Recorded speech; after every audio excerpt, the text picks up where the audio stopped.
산재보험급여에 대해 살펴보겠습니다. 산재보험급여, 당신이 받을 수 있는 권리입니다.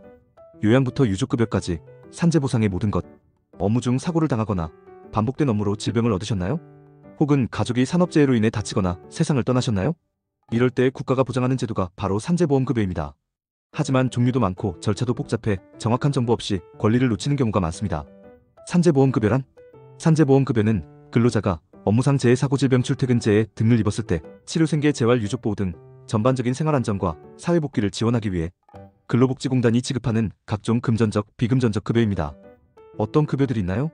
요양급여, 치료비 전액 지급 4일 이상 치료 필요, 휴업급여, 치료로 일을 못한 기간의 70% 임금 보전, 장애급여, 치료 후 장애가 남은 경우 일시금 또는 연금 지급, 간병급여, 중증 장애로 상시 간병이 필요한 경우, 유족급여, 업무상 사망 시 유족에게 연금 또는 일시금 지급, 장의비, 장례비로 평균 임금의 121분 지급, 상병보상연금, 2년 이상 치료 후 치유되지 않은 중증 환자에게 지급, 직업재활급여, 재취업 직업훈련 복귀지원, 재활운동비 등 지원, 진폐보상연금, 진폐증 확진 시 지급, 진폐유종연금, 진폐로 사망 시 유족에게 지급, 급여별 지급 요건 요약, 요양급여, 진찰, 치료, 수술, 입원, 간호, 재활, 이송비 포함, 4일 이상 치료 필요 시 지급, 건강보험병원에서도 가능하나 산재지정 의료기관 이용이 원칙, 휴업급여, 요양으로 인해 일을 하지 못한 기간 동안 지급, 평균 임금의 70% 지급 1에서 3일은 제외, 장애급여, 치료 후 장애 등급 1에서 14급 판정 시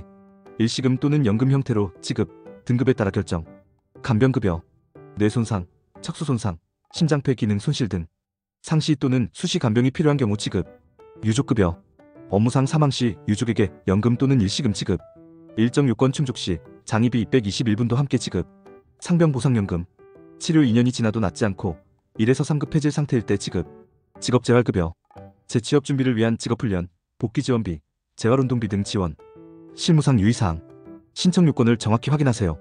각 급여마다 신청 요건과 필요 서류가 다릅니다.